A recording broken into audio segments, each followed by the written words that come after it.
ধরো কোনো এক রাতে আমি মরেই গেলাম, যথারীতি তোমার মতো করেই তোমার দিন শুরু হলো, কিন্তু তুমি আমার খবর তখনও জানতে পারোনি।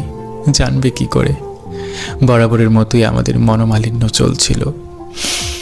সকালবেলা কেউ টেরই পেল না আমি নেই। সবাই ভাবলো রাত জেগেছে হয়তো, ঘুমাক আর একটু। সকাল পার হয়ে সূর্য যখন মধ্য গগনে, এবার কারো কারো মনে হলো এখনও কেন উঠছি না আমি। দুপুরে রান্না না হলে বাড়ির সবাই খাবে কি?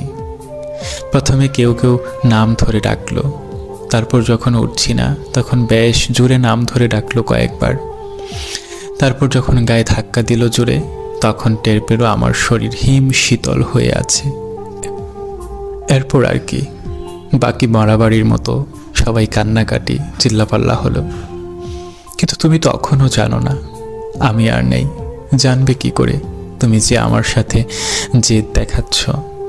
আগে কখনোই কল করবে না আমাকে তুমি।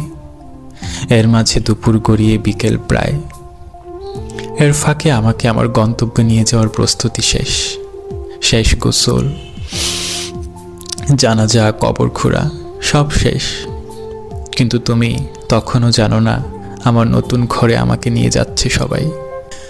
বাদ আসর আমাকে সবাই আমার নতুন ঠিকানায় রেখে এলো। এরপর হলো সন্ধ্যা, তবু তোমার থেকে শুভ সন্ধ্যা তোমাকে এই মেসেজটুকু আর এলো না। আসবে কি করে? আগে মেসেজ দিলে যে তুমি আমার সাথে করা তোমার প্রতিযোগিতায় হেরে যাবে। সন্ধ্যা পার হয়ে রাত হলো, তুমি রাতের খাবার একাই খেয়ে নিলে। অনেক সময় ভিডিও দেখলে, তারপর ফেসবুকে আসলে, কি মনে করে আমার ইনবক্সে আসলে। এসে দেখলে আমি আরও 22 ঘন্টা আগে অ্যাক্টিভ ছিলাম। একটু আশ্চর্য হলে, হয়তো একটু চিন্তিত হলে। প্রথমে ভাবলে আমাকে নিজে থেকে নক করলে তুমি হেরে যাবে। পরে ভাবলে দেই একটা কল, কিছু একটা বলে কথা অন্যদিকে ঘুরিয়ে দেব। কল করলে আমার নাম্বার বন্ধ, আবার করলে, আবার অনেকবার চেষ্টা করলে, বেশ কয়েকবার করলে, কিন্তু নাম্বার বন্ধ দেখাচ্ছে। এবার তোমার একটু ভয় লাগলো, অসুস্থ হলাম কিংবা কোনো দুর্ঘটনা হলো না তো।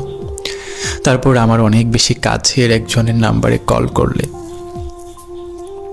বেশ কয়েকবার কল করলে। রিং হওয়ার পর রিসিভ হলো। হ্যালো বললো প্রিয় মানুষটা আমার, কিন্তু কান্না বেচা কণ্ঠস্বর। তুমি একটু জুড়ে বললে কি হয়েছে, আমাকে খুঁজলে। ওপাশ থেকে জানিয়ে দেয়া হলো আমি আর নেই এই পৃথিবীতে। রাতে ঘুমানোর পর আর উঠিনি। এরপর তোমার অনুভূতি কেমন হবে